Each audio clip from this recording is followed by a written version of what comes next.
Tushar ji, Yogendra Yadav ji, stage पे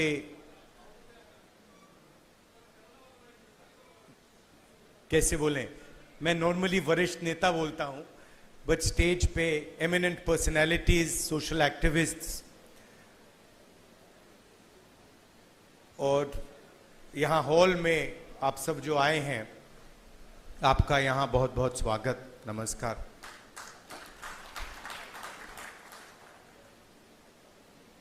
मैं आपसे दो तीन चीजें कहना चाहता हूं। पहली चीज यात्रा के बारे में, और जो मेरा अब पिछले 1.5 साल का जो एक्सपीरियंस रहा है। पिछले साल हम भारत जोड़ो यात्रा पे निकले, 4000 किलोमीटर चले, कन्याकुमारी से कश्मीर, और हम सबको, मुझे तो पहली बार हिंदुस्तान को नजदीकी से देखने का मौका मिला। मेरे दिमाग में एक हिंदुस्तान था, एक इंप्रेशन था, और जैसे ही मैं चलना शुरू किया, वो इंप्रेशन टूटता गया, बदलता गया, और अंत में जब मैं कश्मीर पहुंचा, मेरा रियलाइजेशन ये था कि जिस चीज को मैं हिंदुस्तान मानता था वो एक्चुअली हिंदुस्तान था ही नहीं। वो मेरे इमेजिनेशन का हिंदुस्तान था, अनइन्फॉर्म्ड हिंदुस्तान था। और ये जो मैं हिंदुस्तान भारत जोड़ो यात्रा में जिसको देखा है, ये भी एक प्रकार से अनइन्फॉर्म्ड हिंदुस्तान है। ये पहले वाले हिंदुस्तान से बेहतर इन्फॉर्म्ड है, मगर ये भी हिंदुस्तान की समझ नहीं है, सुपरफिशियल है। मगर उस यात्रा में दो चीजें बड़ी क्लियर थी। एक कि हिंदुस्तान नफरत का देश नहीं है, मोहब्बत का देश है। और इस देश में, इसके डीएनए में रिस्पेक्ट, मोहब्बत, ये बहुत गहरा है। तो चलते चलते मेरे दिमाग में यह सवाल आना शुरू हुआ कि अगर यह नफरत का देश नहीं है, यह पहला देश है जिसने इंडिपेंडेंस की लड़ाई मोहब्बत से लड़ी, और कोई देश है ही नहीं। मतलब कहते हैं कि civil rights movement, Gandhi ji की फिलॉसफी, उसने गांधी जी की फिलॉसफी का प्रयोग किया, मगर जो उनको डायरेक्शन किसने दिया? उनको डायरेक्शन गांधी जी ने दिया, हिंदुस्तान ने दिया। साउथ अफ्रीका में मैं गया था,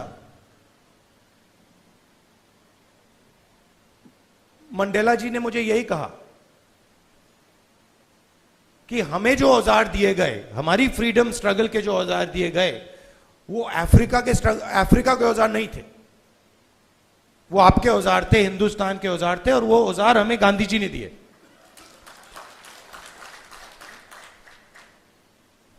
तो जब मैं चल रहा था, मेरे दिमाग में यह सवाल आया कि अगर हिंदुस्तान मोहब्बत का देश है, तो इसमें नफरत क्यों फैल रही है? क्योंकि इतना आसान नहीं होना चाहिए नफरत को फैलाना। हम कहते हैं बीजेपी नफरत फैलाती है, बट कोई ना कोई फाउंडेशन तो होगा, कोई ना कोई बेसिस तो होगी इस नफरत की। तो ये सवाल मेरे दिमाग में था, और आस्ते आस्ते मुझे बात समझ आने लगी कि नफरत का कारण अन्याय है, कि ये देश में गरीबों के साथ, किसानों के साथ, दलितों के साथ, महिलाओं के साथ, युवाओं के साथ, सबके साथ हर रोज अन्याय होता रहता है। 2-3% लोग हैं इस देश में जिनको न्याय का एक्सेस मिलता है। 2-3%, ज्यादा से ज्यादा 5% लोग हैं। उनके लिए कोर्ट्स काम करते हैं, उनके लिए सरकार काम करती है, सारे इंस्टीट्यूशंस में उनके लिए जगह है। बट अगर हम 90% लोगों को देखें, उनके साथ 24 घंटा अन्याय हो रहा है। 16 लाख करोड़ रुपए 20-25 लोगों का कर्जा माफ हुआ। जीएसटी का पैसा है, जनता का पैसा है, किसानों का पैसा है, मगर किसानों का 1 रुपया माफ नहीं होता है। और मैंने सरकार के अंदर से देखा है, जब हमने किसान कर्जा माफी की बात उठाई, जब हम सरकार में थे, तो रिस्पांस मिला कि ये ठीक नहीं है, इससे किसान आलसी हो जाएगा।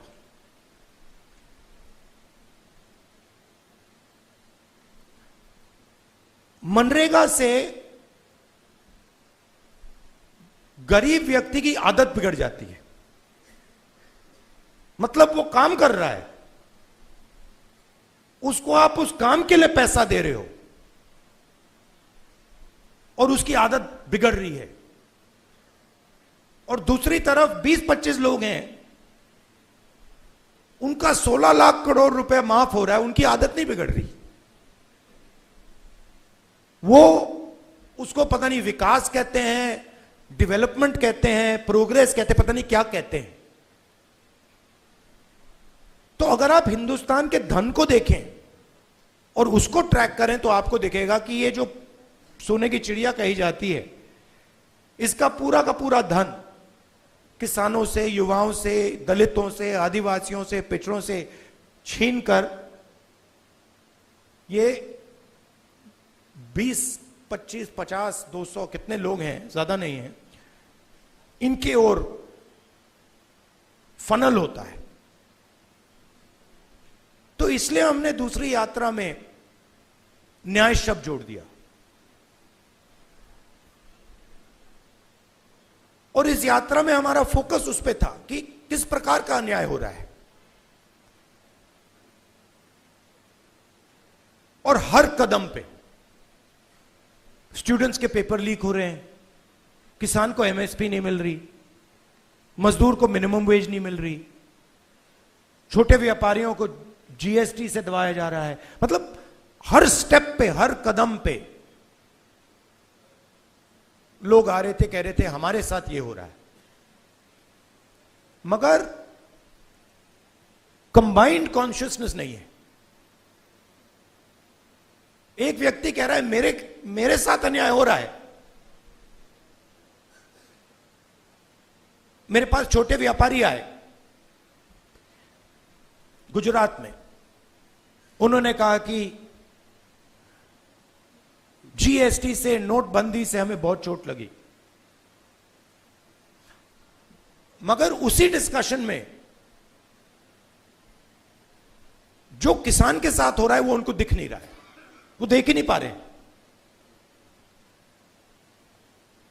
तो मेरे खिलाफ जो अन्याय हो रहा है वो मुझे दिख रहा है, मगर मेरे भाई के साथ जो हो रहा है मुझे दिख नहीं रहा है।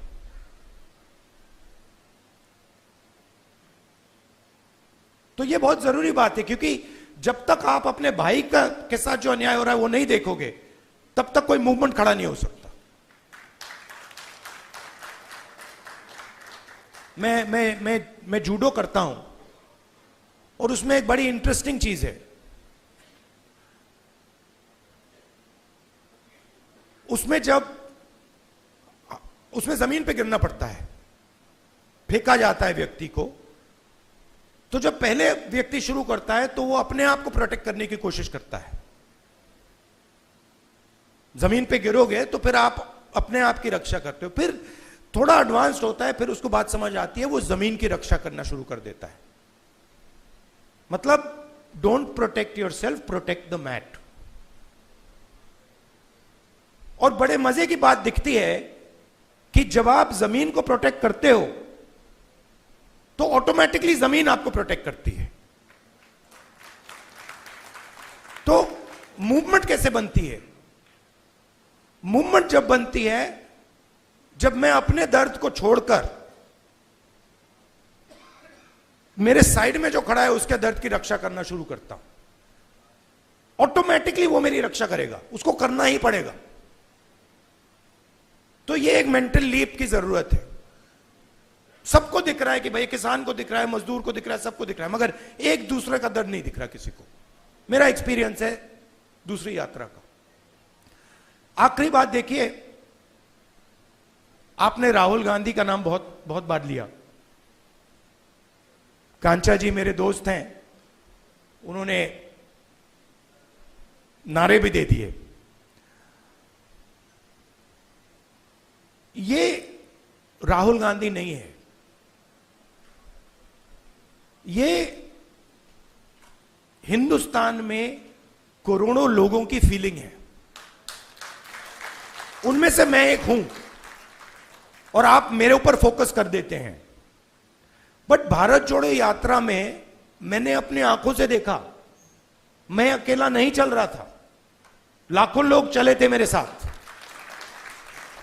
और एक्चुअली भारत जोड़ो यात्रा की स्ट्रेंथ राहुल गांधी नहीं था। भारत जोड़ो यात्रा की स्ट्रेंथ वो बाकी लोग थे। तो उन पे भी फोकस होना चाहिए। लड़ना हमें एक साथ है। और ये हिंदुस्तान के दो एक्सप्रेशंस के बीच में लड़ाई है। ये राहुल गांधी, मोदी, बीजेपी, कांग्रेस के बीच में लड़ाई नहीं है। हिंदुस्तान के नेचर के अंदर दो आत्माएं हैं और ये उन दोनों आत्माओं के बीच में लड़ाई है। एक आत्मा कहती है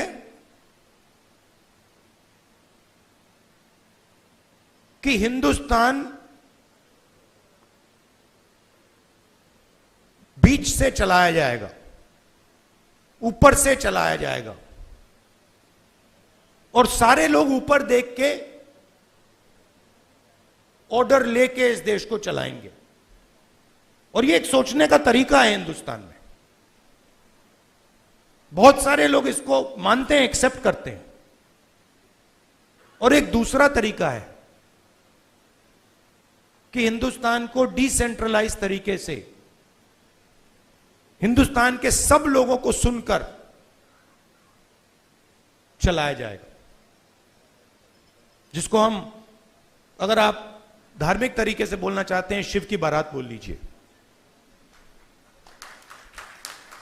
कि सब लोगों को जगह देके निर्णय लिया जाता है। जैसे योगेंद्र यादव जी अभी बैठे हैं, बड़ी इंटरेस्टिंग बात आपको बताऊं। 3-4 महीने पहले इन्होंने हमें कहा, देखिए हमें ये जो गारंटीज हैं, हमें क्लियरली बता देना चाहिए देश को कि इंडिया गठबंधन आएगा तो क्या करेगा। और आज मैंने इनसे पूछा कि आप बताइए, ये जो हमने गारंटीज देश के सामने रखी हैं, इससे आप खुश हैं? तो इन्होंने कहा मैं खुश हूं, मगर बहुत केओटिक डिस्कशन हुआ। केओटिक डिस्कशन हुआ क्योंकि ये एक्चुअली कांग्रेस पार्टी की, राहुल गांधी की, खारगे जी की, इंडिया गठबंधन की गारंटीज नहीं है। ये एक्चुअली हिंदुस्तान की आवाज है। उसको हमने चुन चुन के सुन के निकाला है, उसको रिफाइन किया है। बीजेपी ये काम कर ही नहीं सकती क्योंकि उनका तरीका सेंट्रलाइज है, ऊपर से बोलते हैं। नरेंद्र मोदी जी रेडार की बात करेंगे, सब कुछ नरेंद्र मोदी जी से निकलता है। उनके विजन में और आरएसएस के विजन में ज्ञान एक व्यक्ति के पास है, किसान के पास ज्ञान ही नहीं है, मजदूर के पास ज्ञान ही नहीं है, बेरोजगार युवा को कोई समझ नहीं है। आईआईटी की डिग्री है तो पूरी दुनिया को समझ गया। यह थिंकिंग है। तो इसके खिलाफ हमारी लड़ाई हो रही है। हिंदुस्तान का सबसे बड़ा साइंटिस्ट, जितना उसमें ज्ञान है उतना ही ज्ञान हिंदुस्तान के किसान में है, बस दूसरे तरीके का है। मैं बंगाल गया और वहां पे वो महिलाएं थी, इसी यात्रा पे महिलाएं थी, वो बीड़ी बना रही थी। उनके हाथ में जो स्किल थी, बीड़ी बनाती थी वो, उनके हाथ में जो स्किल थी मैंने अपनी जिंदगी में कभी पहले नहीं देखी। मैंने ट्राई किया, मतलब एक बीड़ी मतलब मैंने रोल करने की कोशिश की, नहीं हो रही थी मुझसे। तो वो सालों का, मतलब सालों की स्किल है वो, और उसका इस देश में कोई आदर नहीं हो रहा। उस महिला को आप फाइनेंशियल सपोर्ट दीजिए, उसकी मदद कीजिए, मेक इन इंडिया उससे करवाइए और फिर देखिए क्या मजा आता है। तो ये दो अलग तरीके की सोच की लड़ाई है। इसमें हम सब एक साथ लड़ रहे हैं, बहुत अच्छा लग रहा है और घबराने की कोई जरूरत नहीं है। ये आप मत सोचिए कि बीजेपी आ गई, कॉन्स्टिट्यूशन को खत्म कर देंगे, ये कर देंगे, कुछ नहीं, इनमें इतना दम नहीं है, ये नहीं कर सकते। ये इन्होंने मीडिया को कैप्चर कर रखा है, ये आवाज बहुत करते हैं, मगर सच्चाई और हिंदुस्तान हमारे साइड है। धन्यवाद।